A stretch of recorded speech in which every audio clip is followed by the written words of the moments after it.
CSI का entrance exam जो है CS कोर्स के लिए वो चेंज हुआ और उसमें एक नई एग्जाम आई है CS फाउंडेशन का रिप्लेस करके जिसका नाम है CSET। ठीक है, उस CSET में एक सब्जेक्ट है करंट अफेयर जिसका वेटेज है 20 मार्क्स। तो हम उसी सब्जेक्ट का थोड़ा सा डिस्कशन करेंगे। करंट अफेयर्स को बेसिकली इन्होंने 4 चैप्टर्स में डिवाइड किया हुआ है। ठीक है, international and national affairs, financial affairs, political affairs, legal and other affairs. ऐसे करके 4 पार्ट्स में इन्होंने करंट अफेयर्स को डिवाइड किया। तो हम आज स्टार्ट करेंगे इंटरनेशनल एंड नेशनल अफेयर्स। हम बेसिकली इंटरनेशनल अफेयर्स में हम पढ़ेंगे। इंटरनेशनल अफेयर्स में जो सबसे ज्यादा कवरेज होगा वो होगा हमारा इंटरनेशनल बॉडी या फिर इंटरनेशनल ऑर्गेनाइजेशन से रिलेटेड। ठीक है, अब ये इंटरनेशनल ऑर्गेनाइजेशन क्यों होते हैं और कैसे होते हैं, तो उसके जरिए से एक ब्रीफ हिस्ट्री हम समझ लेते हैं। ठीक है, इसकी ब्रीफ हिस्ट्री बेसिकली शुरू होती है हमारे वर्ल्ड वार 1 से। जो वर्ल्ड वार 1 है, जो हमें पता है कि 1914 से शुरू हुआ था, 1918 में करीब जाकर एंड हुआ था। इसके बाद एक लीग ऑफ नेशंस बनाई गई जो कि फेल हो गई। लीग ऑफ नेशंस आप मान सकते हो कि वो स्टार्टिंग के इंटरनेशनल ऑर्गेनाइजेशन में से एक था, जो कि कुछ स्टार्टिंग में शुरू के इंटरनेशनल ऑर्गेनाइजेशन बनाए गए थे, उनमें से एक था लीग ऑफ नेशंस, जिसे बनाया गया था वर्ल्ड वार 1 के बाद, लेकिन वो फेल हो गई। फेल क्यों हो गई थी? क्योंकि ऑब्वियसली वर्ल्ड वार 1 के बाद वर्ल्ड वार 2 हो गया था। इसलिए इसका जो मेन ऑब्जेक्टिव था कि आगे ऐसा कोई वर्ल्ड वार ना हो और पीस वाली सिचुएशन हमेशा मेंटेन रहे, वो उससे ऑब्जेक्टिव को फुलफिल नहीं कर पाई थी और फेल हो गई। इसके बाद फिर वर्ल्ड वार 2 हुआ और उसके बाद 1945 में एंड होने के बाद एक और ऑर्गेनाइजेशन बनाई गई जिसका नाम था यूनाइटेड नेशन, जो बनी थी 24 अक्टूबर 1945। तो जैसे कि आप देखोगे कि जितने भी इंटरनेशनल ऑर्गेनाइजेशन हम पढ़ेंगे इसमें आगे और भी, वो सब ज़्यादातर 1945 के बाद ही बनी है, क्योंकि 1945 के बाद ही जो इंटरनेशनल ऑर्गेनाइजेशन है उनकी इम्पोर्टेंस बाकी कंट्रीज को और लोगों को समझ में आई और उसके बाद से ही ज़्यादातर इंटरनेशनल ऑर्गेनाइजेशन काम करते हुए आ रहे हैं। ठीक है, अब इंटरनेशनल ऑर्गेनाइजेशन जब भी आप पढ़ोगे तो उसमें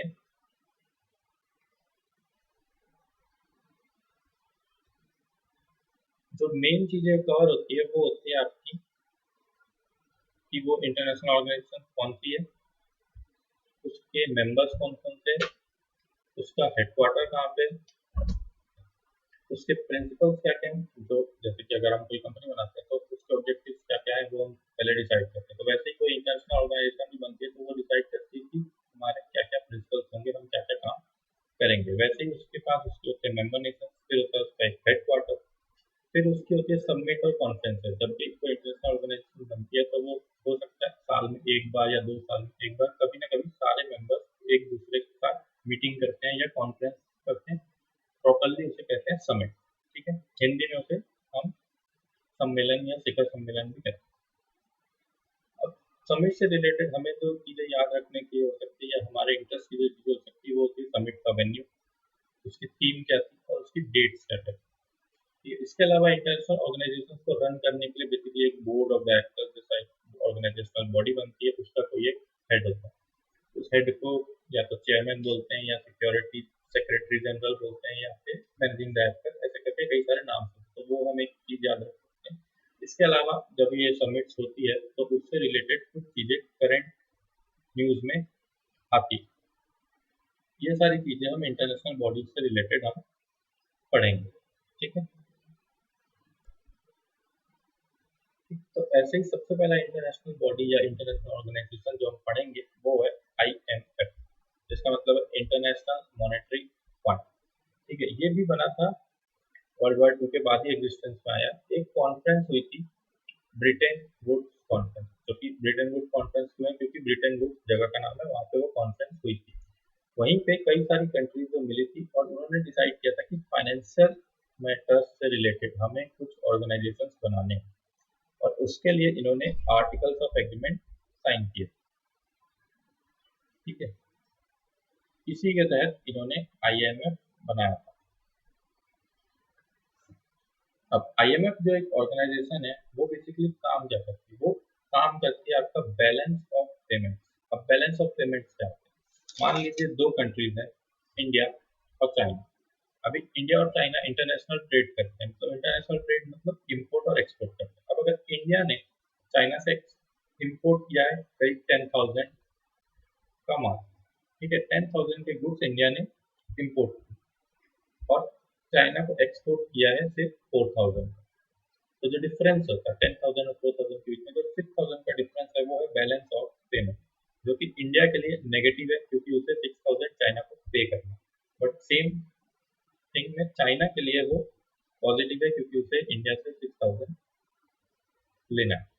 ये जो बैलेंस ऑफ पेमेंट होता है, इसके लिए आईएमएफ जो है वो मदद करता है कि अगर कभी भी किसी कंट्री का बैलेंस ऑफ पेमेंट बहुत ज़्यादा नेगेटिव हो जाए तो उसके लिए सपोर्ट करने के लिए आईएमएफ फंड करता है। सेकेंड चीज़ थी फिक्स एक्सचेंज रेट्स। शुरू में एक्सचेंज रेट जो है वो मार्केट पे डिपेंड नहीं करते थे, वो गवर्नमेंट तय करती थी कि किसी करेंसी का एक्सचेंज रेट क्या होगा। तो जब ये शुरू में होता था तो जो पावरफुल कंट्रीज है, जैसे उस समय पावरफुल कंट्रीज में आपके यूएस आते थे और यूके आते थे, वो लोग बहुत ज़्यादा डोमिनेट कर लेते थे और अपनी करेंसीज को हाई वैल्यूएशन देते थे। तो उस केस में भी आईएमएफ जो है वो उसका प्राइमरी पर्पस था कि इंटरनेशनल ट्रेड में जो एक्सचेंज रेट का सिस्टम है वो बेसिकली थोड़ा सा ट्रांसपेरेंट और बाकी किसी कंट्रीज के लिए भी डेट्रीमेंटल ना हो। ठीक है, तो ये आईएमएफ के दो मेजर ऑब्जेक्टिव थे, एक था बैलेंस ऑफ पेमेंट्स के लिए सपोर्ट करना, दूसरा था फिक्स एक्सचेंज रेट कॉन्ट्रैक्ट जब भी हो तो सारी कंट्रीज को इक्वल राइट्स मिले और किसी कोई कंट्री अपनी डोमिनेटिंग पावर का यूज करके किसी और कंट्री पे ज़्यादा प्रेशर न डालता। ये दो उसके मेन कारण थे, ये दो मेन पर्पस थे। टोटल मेंबर्स आईएमएफ के होते हैं 189। इसका हेडक्वार्टर है वॉशिंगटन डीसी। ठीक है, तो हमने क्या क्या कवर कर लिया, पर्पस क्या क्या थे, मेंबर हमने डिसाइड किया था 189 मेंबर्स हैं। इसके अलावा हेडक्वार्टर जो है वो है वॉशिंगटन डीसी। इसके अलावा इसका एक बोर्ड ऑफ डायरेक्टर्स होते हैं जिसमें करीब 24 मेंबर्स होते हैं जो अलग अलग कंट्रीज के होते हैं और वो इससे पूरा मैनेज करते हैं आईएमएफ। करंट में इसके जो मैनेजिंग डायरेक्टर है वो है क्रिस्टलिनिया जॉर्जिया और इसमें इकोनॉमिस्ट भी होते हैं। ऑब्वियसली अगर इकोनॉमिक मैटर से डील कर रहा है, सारे मैक्रो इकोनॉमिक फैक्टर्स को स्टडी करता है आईएमएफ, तो उसके लिए इन्होंने कई सारे इकोनॉमिस्ट भी रखे हैं। जो करंट में इसकी चीफ इकोनॉमिस्ट है वो है गीता गोपीनाथ। हमारे नाम याद रखना इंपॉर्टेंट इसलिए क्योंकि वो इंडियन है। तो गीता गोपीनाथ आईएमएफ की चीफ इकोनॉमिस्ट है और क्रिस्टलिना जॉर्जिया मैनेजिंग डायरेक्टर है आईएमएफ। ठीक है, अब हम इसमें थोड़ा सी स्टडी कर लेते हैं जो यहाँ पे प्लेन पैराग्राफ किया हुआ है। The International Monetary Fund (IMF) is an organization of 189 countries working to foster global monetary cooperation, secure financial stability, facilitate international trade, promote high employment and sustainable economic growth, and reduce poverty around the world. Created in 1945. हमने देखा था कि world war के बाद ही ये सारे international bodies majorly existence में आए। तो वर्ल्ड वॉर के बाद 1945 में वर्ल्ड वॉर खत्म हुआ और उसी के बाद आईएमएफ बना था। ठीक है,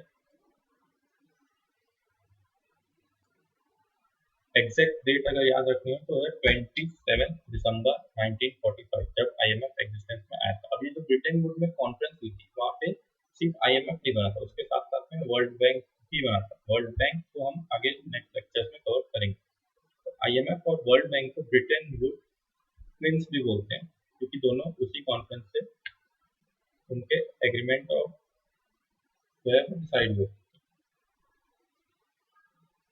और दोनों के पर्पस भी अलग अलग है। आईएमएफ जो है वो basically short term capital requirements को फुलफिल करता है जो कि कंट्रीज के लिए होती है, जैसे कि आपके कैपिटल शॉर्ट टर्म कैपिटल में आपके इंटरेस्ट पेमेंट आ सकते हैं, इसके अलावा आपके बैलेंस ऑफ पेमेंट आ सकते हैं।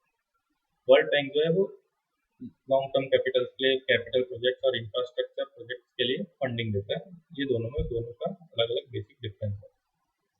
ठीक, तो अब इसके जो कुछ फास्ट फैक्ट्स हैं, membership 189 countries, headquarter Washington DC, executive board में कितने मेंबर्स होते हैं, 24 डायरेक्टर्स होते हैं।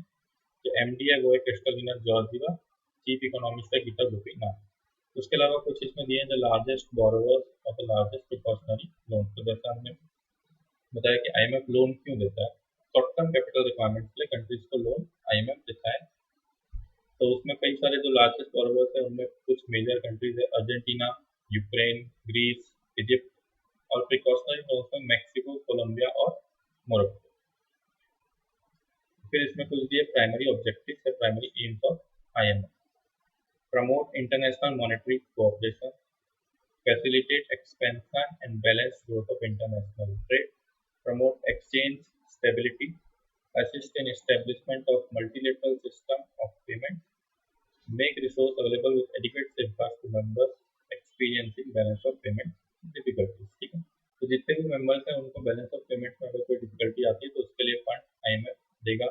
इसके अलावा international monetary cooperation, promote exchange stability, जो ये सारी चीजें वो एक्सचेंज रेट से रिलेटेड थी। जब एक्सचेंज रेट फिक्स होते थे तब आईएमएफ उसमें काम करता था। 1970 के बाद से फिक्स्ड एक्सचेंज रेट अबॉलिश हो गया और अब ज़्यादातर कंट्रीज में एक्सचेंज रेट जो है वो फ्लेक्सिबल होते हैं।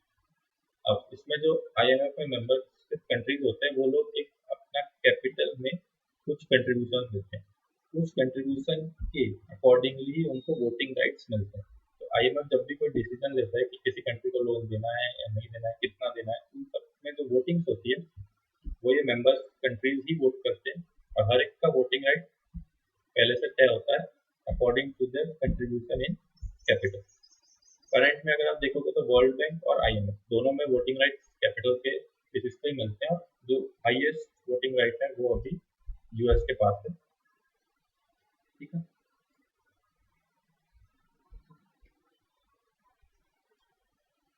इसके बाद आ जाता है आईएमएफ इन न्यूज।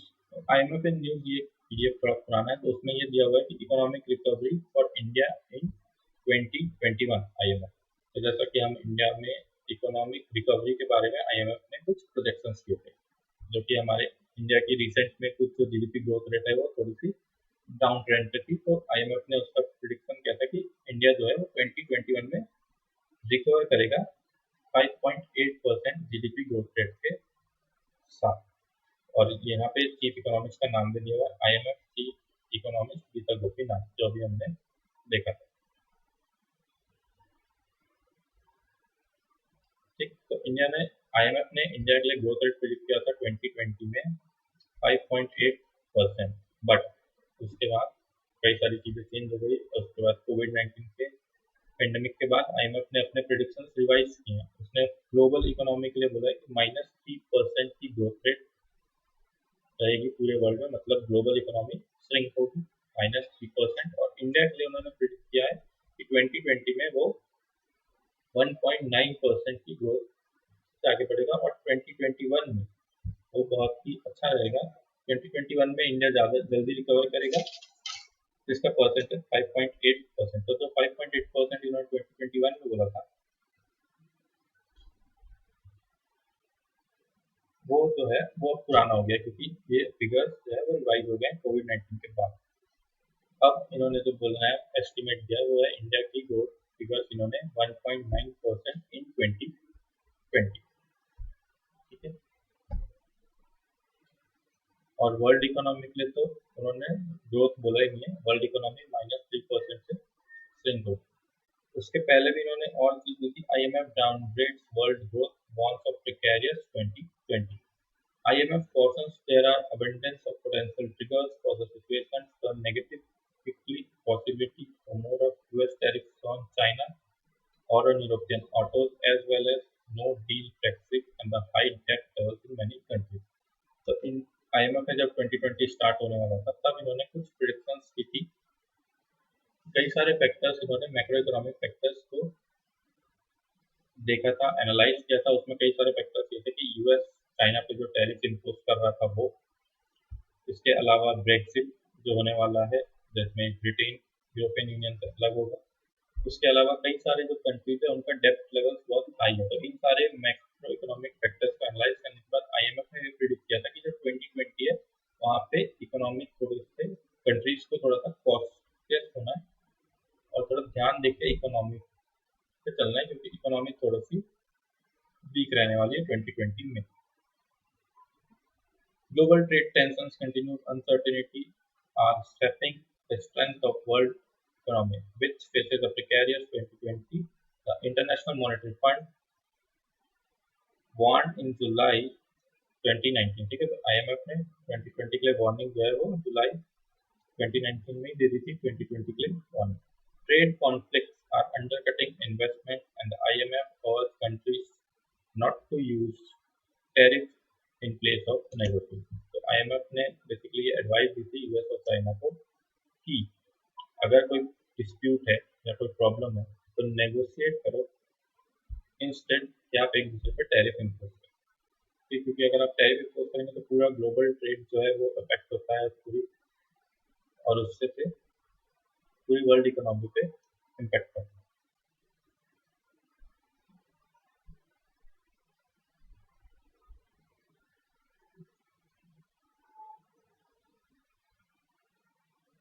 तो वैसे इन्होंने फिर वर्ल्ड इकोनॉमी के लिए भी कुछ प्रेडिक्शंस किए थे, 3.2% इन 2019 एंड 3.5% इन 2020। लेकिन ये सारे प्रेडिक्शंस अब उन्होंने वापस रिवाइज भी कर दिए। वर्ल्ड इकोनॉमी के लिए इन्होंने -3% बोला है इन 2020 और 5.8% बोला है इन 2021। ठीक है, तो IMF से रिलेटेड हमने इससे पढ़ा था, एक बार क्विकली रिवाइज कर लेते हैं। IMF बना कब था? 27 दिसंबर 1945, वर्ल्ड वॉर 2 के बाद। कॉन्फ्रेंस हुई थी ब्रिटेन वुड्स कॉन्फ्रेंस, जिसमें IMF और वर्ल्ड बैंक दोनों के लिए एग्रीमेंट डिसाइड हुए थे, और इन दोनों को कंबाइंडली ब्रिटेन वुड्स कॉन्फ्रेंस भी, ब्रिटेन वुड्स ट्विंस भी कहा जाता है। टोटल मेंबर नेशंस है IMF में 189। चीफ इकोनॉमिस्ट है गीता गोपीनाथ। मैनेजिंग डायरेक्टर है क्रिस्टलिना जॉर्जीवा। हेडक्वार्टर है वॉशिंगटन DC। इसके अलावा जो रिलेटेड न्यूज में है उसमें ये हुआ था कि कोविड-19 के बाद इसने अपने कई सारे प्रेडिक्शन चेंज किए हैं।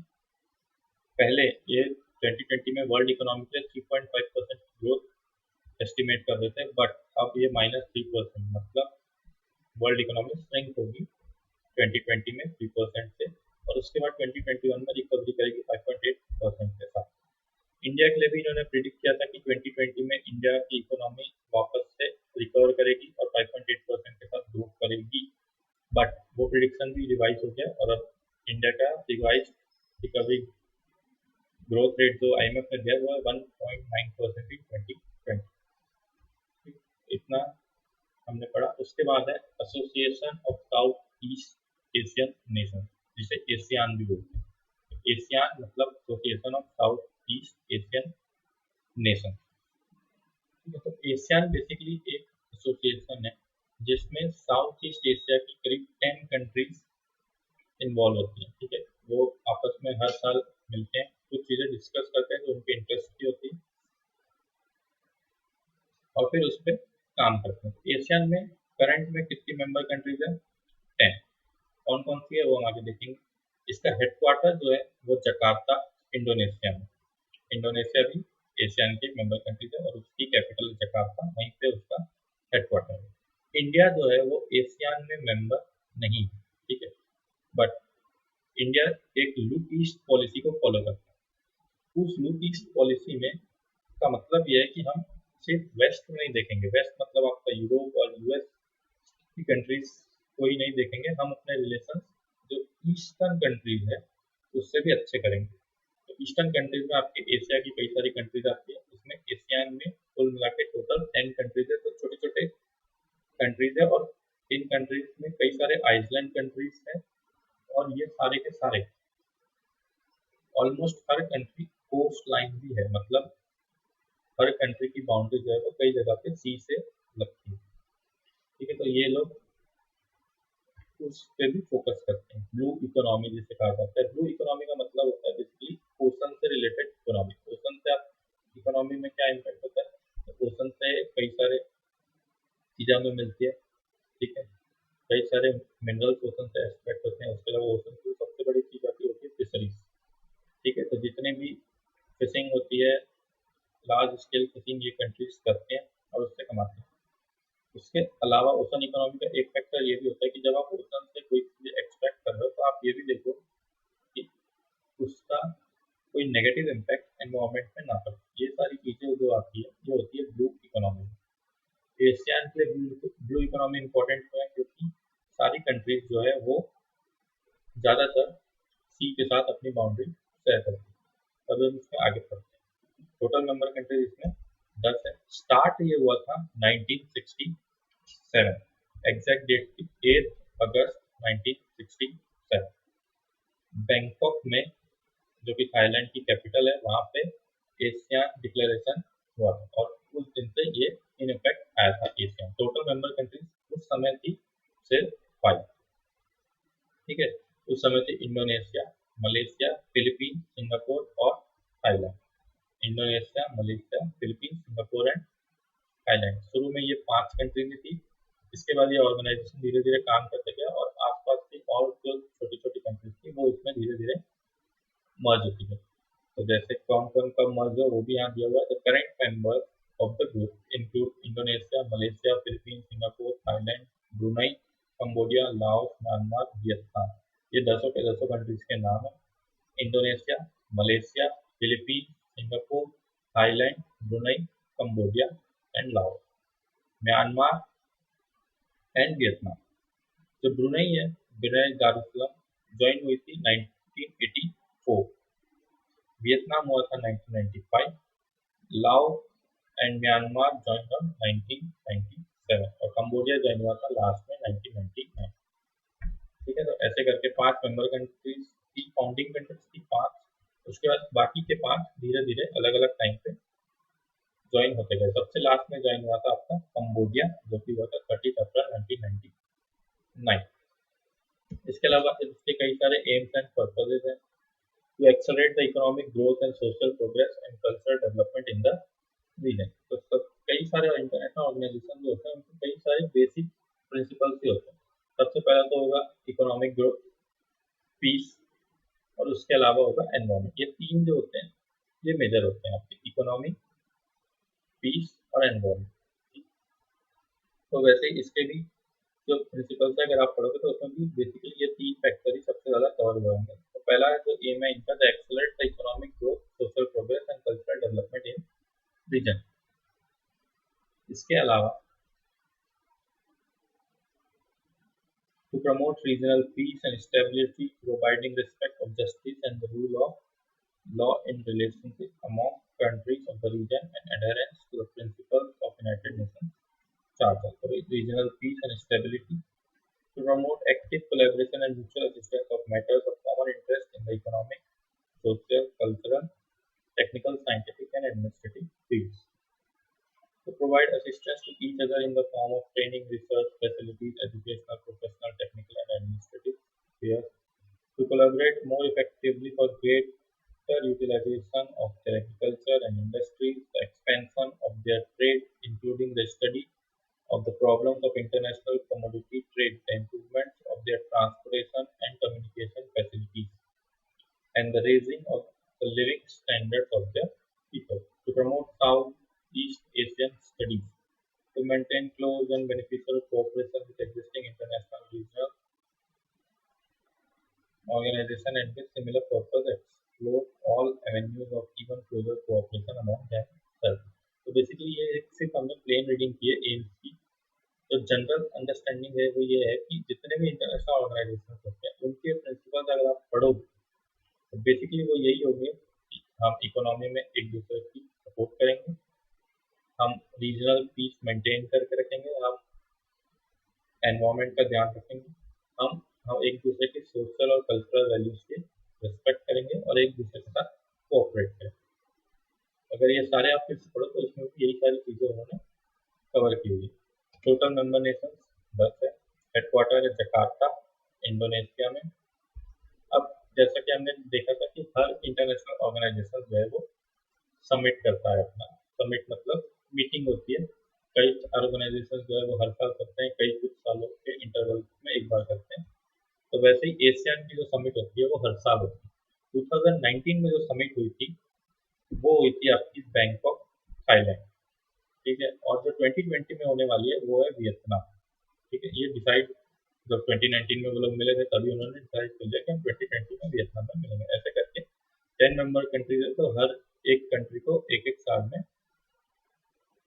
वेन्यू मिलता है उस समिट का। ठीक है, तो 35th एशियन समिट जो हुई थी वो हुई थी थाईलैंड, बैंकॉक में 1 नवंबर से लेके 4 नवंबर 2019 और उसकी थीम थी advancing partnership for sustainability. Sustainability basically मतलब ये है कि growth without the environmental cost, मतलब हम ग्रो भी करेंगे लेकिन हमारी ग्रोथ से एनवायरमेंट को कोई नेगेटिव इम्पैक्ट नहीं होना चाहिए। यही बेसिकली सस्टेनेबिलिटी का मीनिंग होता है। ठीक है, तो हमें याद क्या क्या रखना है कि 35th एशियान समिट हुई थी बैंकॉक थाईलैंड, कब हुई थी? 2019, 1 से 4 नवंबर 2019। नेक्स्ट कब होगी? 2020 में वियतनाम। बस इसमें और कुछ ज़्यादा चीज याद रखेंगे। एक जो है थीम याद रख सकते हैं, एडवांसिंग पार्टनरशिप फॉर सस्टेनेबिलिटी, ये थीम थी 35th एशियन समिट। इसके बाद इंडिया के लिए ये फायदा इसलिए होता है क्योंकि इंडिया की जो लुपीस पॉलिसी अभी हमने डिस्कस की थी कि इंडिया को अब हमारे अच्छे रिलेशन मेंटेन करने न सिर्फ यूरोप और यूएस के साथ बल्कि एशिया की ईस्टर्न कंट्रीज के साथ भी। 10 अलग अलग कंट्रीज से आप अलग अलग जाके मिलो, उससे बेटर है कि जब वो खुद आपस में मीटिंग कर रहे हैं तो इंडिया भी उसमें उन्हीं से उसी समय जाके मिल ले। तो ये चीज स्टार्ट हुई थी ईयर 2002 में। ठीक है, 2002 में इन्होंने ये डिसाइड किया था और इंडो एशियन समिट पहली बार 2002-2003 के अराउंड उन्होंने की थी। तो इंडो एशियन समिट में बेसिकली कुछ नहीं होता, जब भी ये एशियन कंट्रीज आपस में कोई कॉन्फ्रेंस या समिट के लिए मिलती हैं तो इंडिया का भी कोई एक रिप्रेजेंटेटिव वहाँ पे जाता है और उन सारी कंट्रीज के साथ मीटिंग करके आता है। तो ये जब भी मीटिंग्स होती है तो इसमें बेसिकली दोनों कंट्रीज आपस में कुछ एग्रीमेंट्स साइन करते हैं जो जिसमें दोनों का आपस में फायदा होता है। विन विन सिचुएशन वाले एग्रीमेंट जो है वो ऐसी कॉन्फ्रेंसेस में साइन होता है। तो 16th Asian India Asian summit भी हुई थी, वो भी हुई थी 3 नवंबर 2019 इन बैंकॉक। बैंकॉक में ये लोग मिले थे 2019 में, उसी में एक दिन इंडिया एशियन समिट भी हो जाती है। अब ये इंडिया एशियन समिट जो है हर साल एनुअली होती रहती है, तो इसमें इंडिया पार्टिसिपेट करता है और 10 मेंबर कंट्रीज जो एशियन की है वो पार्टिसिपेट करती है। ठीक है, और इंडिया के साथ एशियन से रिलेटेड एक और चीज ये थी कि तो इंडिया का रिपब्लिक डे आता है 26 जनवरी को, उसमें इंडिया अलग अलग कंट्रीज के हेड ऑफ गवर्नमेंट्स को या फिर अलग अलग पर्सनैलिटीज को इनवाइट करता है एज अ चीफ गेस्ट। तो 2018 में जो रिपब्लिक डे हुआ था उसमें जो चीफ गेस्ट है वो एशियन के पूरे 10 कंट्रीज के हेड ऑफ द गवर्नमेंट या हेड ऑफ द स्टेट जो है वो चीफ गेस्ट थे। तो 10 के 10 कंट्रीज के head of the state India में रिपब्लिक डे की परेड में आए थे। कब हुए थे? 2018 में। अभी 16 इंडिया एशियन समिट में क्या क्या हुआ था वो यहाँ पे लिखा हुआ है। Shri Narendra Modi, honourable prime minister of India, expressed his commitment to further strengthen the partnership through stronger surface, maritime and air connectivity and digital link। Basically हम उन 10 कंट्रीज के साथ कनेक्टिविटी को इम्प्रूव करेंगे। अब इम्प्रूव करने के लिए हम एयर कनेक्टिविटी भी यूज कर सकते हैं और मैरीटाइम कनेक्टिविटी, और अगर कुछ कंट्रीज के साथ इंडिया लैंड बॉर्डर शेयर करता है तो सरफेस के थ्रू। India welcome the recent decisions to review ASEAN India FTA. अब ये जो एफटीए होता है वो बेसिकली फॉरेन ट्रेड एग्रीमेंट्स होते हैं, जिसमें एशियन ने डिसाइड किया कि वो इंडिया के साथ अपने फॉरेन ट्रेड एग्रीमेंट को एक बार फिर से रिव्यू करेगा। अब ये एफटीए कई साल पुराने हो जाते हैं तो नई नई चीजें उसमें छूट करती जाती है, तो उसे टाइमली रिव्यू भी करते हैं ये ऑर्गेनाइजेशन। तो वैसे ही 16 इंडो एशियन समिट जो बैंकॉक में होती है उसमें डिसाइड हुआ कि एशियन इंडिया का जो एफटीए है उसको हम रिव्यू करेंगे। India express is decide to strengthen partnership in the areas of maritime security, blue economy and humanitarian aid. तो जैसा हमने देखा कि ये सारी कंट्रीज जो है वो बेसिकली समुद्र के आसपास, तो उनके लिए इंपॉर्टेंट क्या हो सकता है? Maritime security. ऑब्वियस सी बात है कि ये सब कंट्रीज के पास अपनी अपनी खुद की नेवी होगी, तो इंडिया भी उस मैरीटाइम सिक्योरिटी में अपनी पार्टनरशिप को बढ़ाना चाहता है। और ब्लू इकोनॉमी और ह्यूमैनिटेरियन एड। ब्लू इकोनॉमी अभी हमने डिस्कस की थी कि ओशन से जो रिलेटेड चीजें हमें मिलती है वो होती है ब्लू इकोनॉमी में।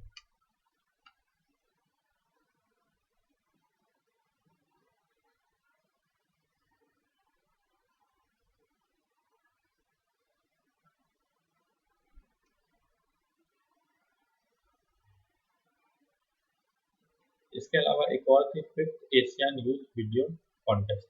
तो ये एशियन कंट्रीज ने नया एक नया प्रोग्राम शुरू किया जो कि नया नहीं है, क्योंकि fifth Asian youth video contest था। इसमें यूथ वीडियो के यूथ कुछ वीडियोस बनाता है और एक थीम पे वीडियोस बनाता है, जिसका एक कॉन्टेस्ट किया जाता है, और उसके बाद उसमें कुछ अवार्ड्स इन्होंने दिए थे। तो जो फर्स्ट अवार्ड मिला था वो था एलिया प्रमन्ना को, जो इंडोनेशिया से थे। दूसरा अवार्ड डियाना सी, सिंगापुर। और तीसरा था एनोलक डेवन, लाओ, पीडिया। ठीक है। अब अवार्ड सेरेमनी कहाँ हुई थी? तो लाओ पीडीआर में हुई थी। कब हुई थी? जुलाई 1920 तो एशियन से रिलेटेड ये इतना ही था। एशियन का रिवाइज कर लेते हैं कि हेडक्वार्टर कहाँ पे है? Indonesia, Jakarta. Total member countries है 10। पहले फाउंडिंग मेंबर्स सिर्फ 5 ही थे, उसके बाद धीरे धीरे बाकी 5 उसमें बाद में ऐड होते गए। लास्ट में ऐड हुआ था कंबोडिया 1999 में। इंडो एशियन समिट इंपॉर्टेंट क्यों है? क्योंकि इंडिया के लिए लुक ईस्ट पॉलिसी के अकॉर्डिंगली एशियन से मीटिंग करना ज़्यादा इजी है, क्योंकि अगर आप 10 अलग अलग कंट्रीज को मीट करना चाहोगे, उससे बेटर है कि जब वो लोग आपस में मिल रहे तो हम भी हमारा एक रिप्रेजेंटेटिव वहाँ पे भेजते हैं। तो वैसे ही इंडो एशियन समिट भी शुरू हुई थी 2019 में। एशियन समिट हुई थी आपकी बैंकॉक में, थाईलैंड। 2020 में वियतनाम में शेड्यूल्ड है। इंडिया की भी बैंकॉक में ही हुई थी। जो इंडियो एशियन समिट है वो भी 3 नवंबर को हुई थी बैंकॉक, थाईलैंड में। इसके अलावा इनकी जो 35th एशियन समिट थी उसकी थीम थी एडवांसिंग पार्टनरशिप फॉर सस्टेनेबिलिटी। ठीक है, तो आज के लिए हम इतना ही करते हैं। इसके बाद नेक्स्ट लेक्चर में आगे के